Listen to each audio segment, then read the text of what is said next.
Bine v-am găsit, bine v-am regăsit, dragilor din Zodia Leu, oriunde v-ați afla. Bine ați venit tuturor pe canalul meu Tarot Flor de Loto. Eu sunt Nina, pentru cei care nu mă cunosc, și ca de obicei mă bucur să vă am alături la fiecare lectură, atât pe dragii mei abonați, cum de asemenea și pe toți cei care poate sunteți pentru prima oară aici pe canal. Azi voi face o lectură generală pentru această mică fracție de 5 zile de început de octombrie, da? Perioada 1 până pe 5 octombrie. Așa că toți cei care aveți Soarele, Luna, Venus, Ascendentul sau oricare alt aspect astral important pentru voi din harta voastră natală și care are legătură cu Zodia Leu, această lectură este de asemenea și pentru voi. Desigur, nu uitați, este totuși o lectură generală, așa că vă rog să luați decât acele mesaje care vor rezona cu voi, restul lăsați-le să zboare în univers, pentru că sigur sunt pentru alte energii care, într-o mai mică sau mai mare măsură, au legătură cu Zodia Leu. Și haideți să vedem cu ce vine acest început de octombrie, să vedem ce ne spun cărțile cu rune.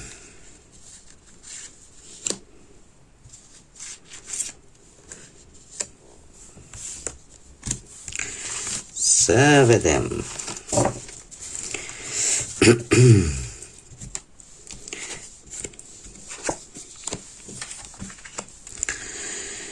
Dragii mei dragi,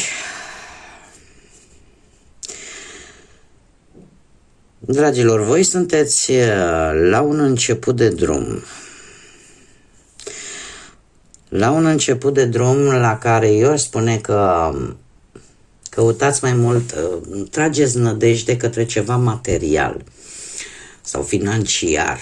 Trageți nădejde ca lucrurile să fie un pic mai prospere pentru voi, să aveți o mai mare siguranță sau poate o anumită reușită vis-a-vis poate de un plan. Dar este un plan care nu este lipsit de riscuri, pentru că e posibil să aveți parte de noi experiențe care creează oarecum un pic de teamă.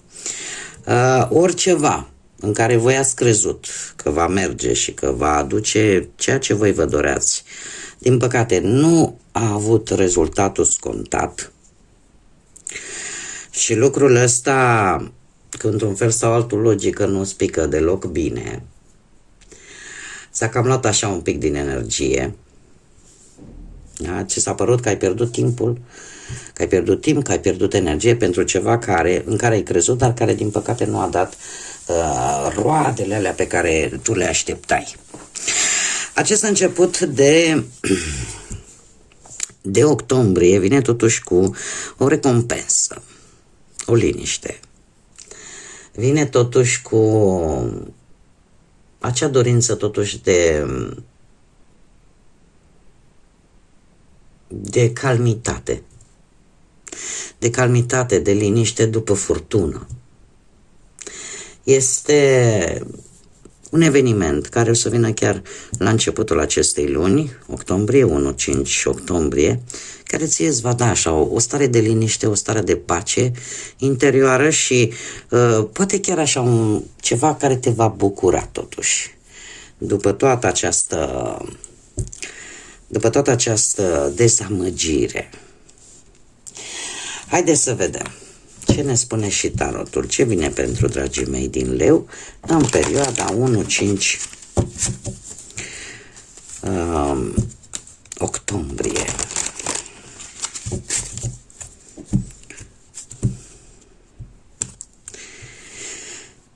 Nu știu, poate că nu neapărat e o recompensă. E posibil să fie, nu știu, ambientul, să fie cel care cumva te scoate din toată această stare de amărăciune, de dezamăgire. Este ceva care pur și simplu îți aduce o liniște. Poate să fie oamenii din jurul tău, comunitatea ta, cei dragi ție, care să-ți inducă cumva această stare și să-ți dea această forță. Hai să vedem. Da, se vede clar aici. Se vede că sunteți dezamăgiți. Asta este clar. O arată și tarotul.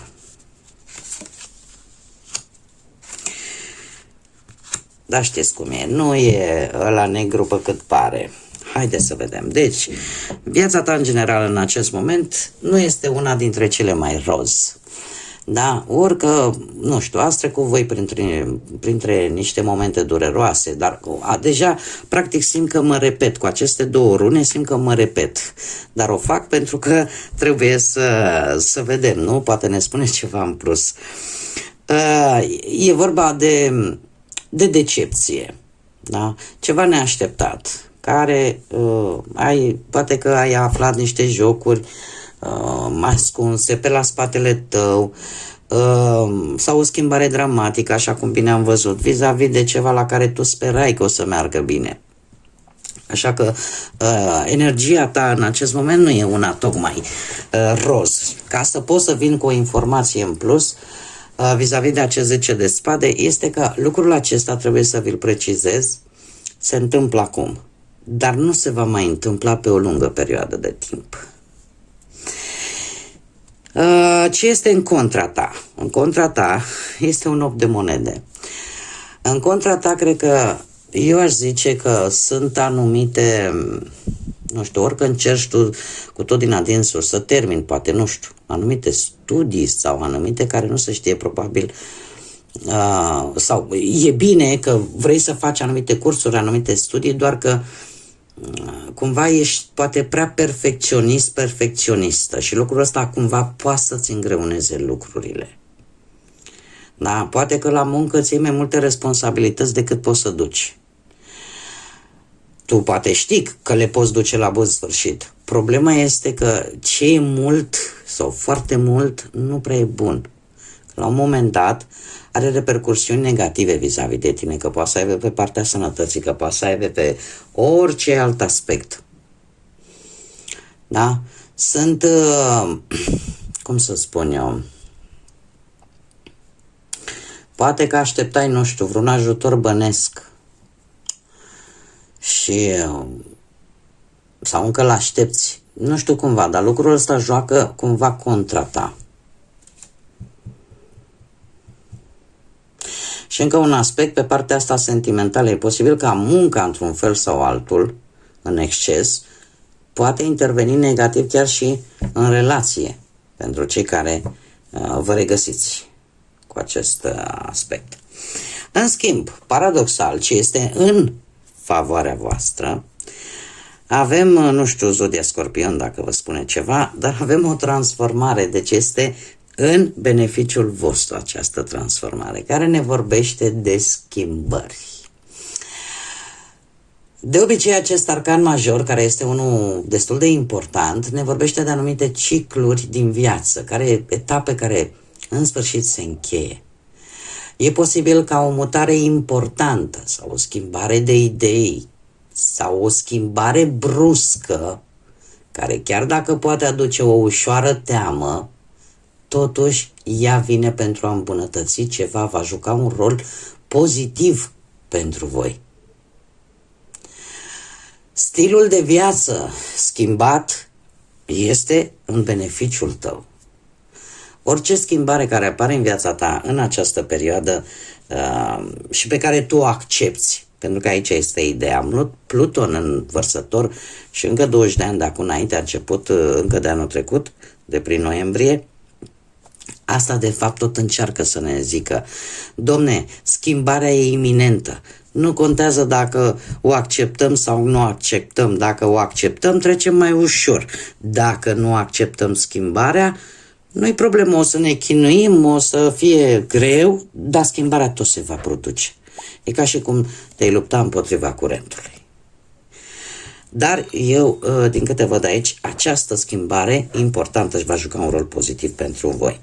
Dacă vorbim de sentimente, o claritate extraordinară. Eu aș zice că unii dintre voi am două variante pe care trebuie să vi le spun. Pentru cei care sunteți într-o relație, da? Ori relația o relație se încheie din cauza unui adevăr sau datorită unui adevăr, ori, pentru alții, apare un dialog sincer și rațional în relațiile voastre. Sunt lucruri pe care eu le-am comentat și în lecturile generale pentru octombrie. Pentru cei care sunteți curioși, le găsiți pe canal, în lista Tarot 2025. Voi, se pare că încă de la începutul acestei luni, încă din primele zile, cumva pot apărea anumite teme de relație pe care voi le-ați ignorat până acum, dar care cumva cer să fie discutate. Și asta fără să așteptați ca neapărat voi să aveți dreptate. Deci vorbim de un dialog sincer și un dialog rațional. Pentru cei care sunteți singuri, acest as de spade îmi spune că sunteți pregătiți pentru o nouă relație. Vedeți lucrurile mult mai clar, cumva știți exact ce așteptări aveți de la o viitoare relație, așa că sunteți mai mult decât pregătiți pentru o nouă relație, pentru noi începuturi pe parte sentimentală. Dacă vorbim de muncă, un succes, dragilor, un succes pe planul ăsta profesional care va atrage cu sine logic și invidii. Este un 6 de bâte care vine cu valoare, cu recunoaștere, o recunoaștere pentru munca ta. Alții pot obține poate un job mai bun decât poate ți-ai fi imaginat tu. Este vorba de realizarea unui proiect la care tu te-ai focusat mai mult și eu aș spune că pe partea asta a muncii, cumva ești într-o perioadă în care nu te interesează nici invidia și nici bârfa altora de pe la locul de muncă, da? Totuși, mare atenție la aroganță, totuși. Eu știu că vă place și e bine pentru că, munciți. Dar toate să fie cu măsură. Pe partea banilor, zodii de apă, Rac, Pești sau Scorpion. Pe partea banilor, vestea bună este că vei găsi o soluție. Vei găsi o soluție pentru a îmbunătăți poate o anumită problemă financiară sau pur și simplu să-ți îmbunătățești așa, să ai ceva mai mulți bănuți. Trebuie să precizez că e posibil să fie foarte important sau foarte importantă relația cu o persoană care poate sau nu să aibă legătură cu zodiile de apă, Rac, Pești, Scorpion, care poate fi un asociat, un familiar și care cumva să te sprijine în așa fel încât, dacă există ceva probleme, să le duci la bun sfârșit. Dragilor, se pare că începeți octombrie cu pasul drept, cu dreptul. Ia să vedem și ce petrecere în inima ta, dragilor, dragi. Îmi vine să și râd. Uite, nu știu dacă se vede. E acest puști sau puștoică în Pampers și cu niște pantofi așa cu toc și așa de haiose. Mi-aduce aminte de nepoțelul meu. Deci, dragilor, voi sunteți, cum să spun eu, într-o fază de creștere.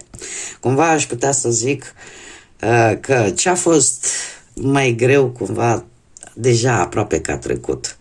Și această petrecere în inima ta, de fapt, te vei bucura precum un copil. Te vei bucura precum un copil. Lucru pe care și runele mi l-au spus. Același lucru. Va fi ceva aici care, efectiv, în interiorul tău, va fi așa o explozie de bucurie. Va fi o explozie de bucurie. O veste, ceva. Ceva la care probabil nici nu te aștepți. Plus că, poate că, nu știu, cei care, posibil să aveți, nu știu, canale, uite, de TikTok, de YouTube, în general, care au conținut, care sunt creatori de conținut, e posibil să ai și o reușită, poate și pe partea asta. Bun, dragii mei, cam atât am avut pentru voi. Eu vă mulțumesc ca de obicei pentru prezență, sunteți minunați. Trebuie ca de fiecare dată să vă mulțumesc pentru like-uri, mesaje, pentru distribuiri, să le urez bun venit tuturor noilor veniți aici pe canal, iar celor care nu s-au abonat încă, dacă v-a plăcut, dacă mai vreți să vedeți astfel de lecturi, nu ezitați, abonați-vă. Eu vă aștept cu mare interes, cu mare drag să fim aici cât mai mulți în această comunitate frumoasă a florilor de lotus. Până data viitoare când ne vom reîntâlni, un început de octombrie așa cum vi-l doriți. Din partea mea multă energie pozitivă, numai bine și desigur să fiți iubiți, dragilor.